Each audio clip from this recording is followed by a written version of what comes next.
박나래 씨에게 주사를 놓았다는 이른바 주사 이모로 지목된 A씨는 지난 주말 자신의 SNS에 내가 살아온 삶을 아느냐며 제기된 의혹을 전면 부인하는 글을 올렸습니다. 지금은 계정이 삭제된 상태인데 A씨가 자신이 대표라고 적었던 회사의 주소지를 찾아가 봤습니다. 서울 강남구에 있는 공유 사무실로 간판이 따로 없습니다. 이 공유 사무실은 공간을 대여할 뿐 아니라 사업자 등록을 위한 주소까지 제공하는 곳으로 알려졌습니다. 뭐라고 하면서 들어왔는지 어떤 업체라고 이렇게 외국인 환자 유치요. 컨설팅하고. 지금은 연락이 닿지 않는다는 업체. A씨는 월세를 40개월 넘게 안 냈고 이렇게 밀린 월세는 수백만 원에 달했습니다.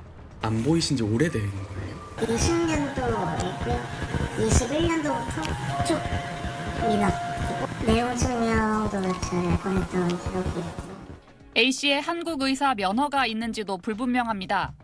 A씨는 SNS에 중국 내몽고를 오가며 힘들게 공부했고 내몽고 포강의과대학병원에서 교수를 역임했다고 적었지만 보건복지부가 인정하는 해외 의대 192개 명단에 중국 대학은 한 곳도 없습니다. 해외에서 의사 자격을 취득했어도 국내에서 의료 행위를 하려면 국내 의사 국가고시를 봐야 하는데 응시 자격조차 없었을 가능성이 있습니다. 대한의사협회는 내부 데이터베이스 확인 결과 A씨는 국내 의사 면허 소지자가 아니라고 밝혔습니다.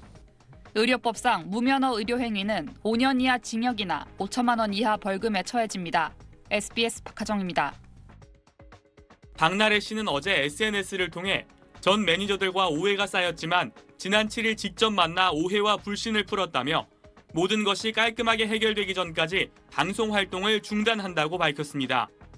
박 씨의 입장 표명 이후에도 갑질 피해 등을 주장한 전 매니저들이 고소를 취하했다는 소식은 전해지지 않고 있습니다. 서울 강남경찰서는 오늘 해당 사건을 수사팀에 배당하면서 박 씨를 입건했습니다. 양측의 합의나 고소 취하가 있더라도 수사는 본격화될 전망입니다. 박 씨는 의료법과 대중문화예술산업발전법 위반, 상해와 특수상해 혐의로 입건된 상태인데 이 사안들 모두 피해자가 원치 않을 경우 형사처벌을 할 수 없는 반의사불벌죄에 해당하지 않기 때문입니다. 이에 따라 경찰은 조만간 전 매니저 등을 불러 고소 내용에 대한 조사를 벌인 뒤 박 씨를 소환할 방침입니다. 경찰은 이른바 주사 이모로부터 불법 의료 서비스를 받았다는 의혹에 대해서도 별도 수사팀을 배정하고 수사에 착수했습니다. 고발 내용엔 의료법과 약사법뿐 아니라 마약류 관리에 관한 법 위반도 포함된 걸로 확인됐습니다. 허위 주장을 바탕으로 거액을 요구했다면서 박 씨가 전 매니저들을 공갈미수 혐의로 고소한 사건은 서울 용산경찰서에서 수사가 진행됩니다.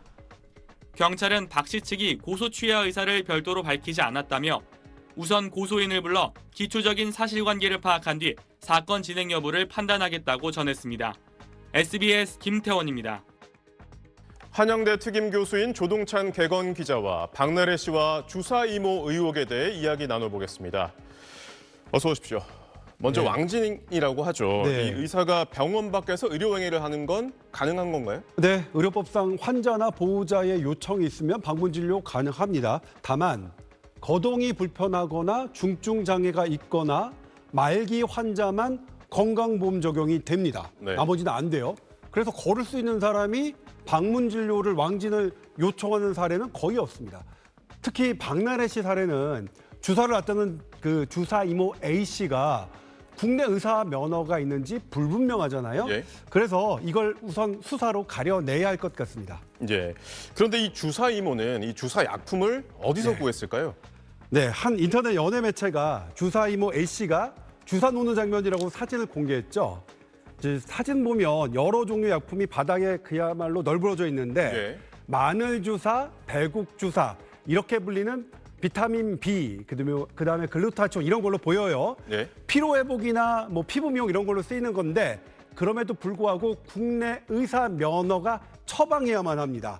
현재까지 알려진 바로는 주사이모 A 씨는 국내 의사 면허가 없다는 걸로 알려졌어요. 예. 그리고 한 연예 매체가 보도하기를 주사이모 A 씨가 박나래 씨 매니저에게 처방 좀 모으고 있다는 메시지를 보냈다고 해요. 예. 처방 좀 모은다는 거는 국내 병원에서 대리 처방을 통해서 처방 좀 모으고 그렇게 약품 구했다는 의미로 해석되기 때문에 사실이라면 명백한 불법이죠. 예. 그렇다면 이 박나래 씨도 처벌을 받습니까? 네, 의료인이 아닌 사람에게 나한테 주사 놔달라고 하는 사람도 처벌받을 수 있어요. 네. 그런데 박나래 씨는 의사 면허가 있는 분으로 안다라고 입장을 밝혔죠. 불법인지 몰랐고 사실상 나도 피해자다라는 입장인데 이러면 처벌하기는 어려울 수 있습니다. 하지만 불법인 걸 알면서도 적극적으로 주사 놔달라고 했다면 게다가 단순 영양제만 아니라 향정신성 의약품까지 주사로 맞았다면 처벌 수위는 훨씬 높아질 수 있습니다. 예. 이 사실 연예인들이 불법 의료 행위를 받았다 이런 소식은 심심치 않게 들려오고 있는데요. 네. 도대체 왜 이렇게 끊이질 않는 겁니까? 네. 프로포폴에 중독된 사람은 계속 맞기를 요구하죠. 그리고 파는 사람은 돈벌이가 되니까 끊이지 않는 거죠. 게다가 이거 수치로 따지면 계속 늘고 있습니다. 네. 수법도 점점 교묘해지고 있는데 외국에서 들여와서 텔레그램 등으로 팔면 이거 잡기 되게 어렵고요. 또 최근에는요. 불법 도매업자가 국내 병원과 짜고서 병원에서 쓰고 남은 것을 불법 유통시킨 것도 적발됐어요. 그런데 이거 규모가 되게 컸어요. 예. 그래서 이번 주사 이모 A씨도 과연 박나래 씨만에게만 주사 놨을까? 수사 확대 가능성도 있어 보입니다. 그렇군요. 오늘 말씀 잘 들었습니다.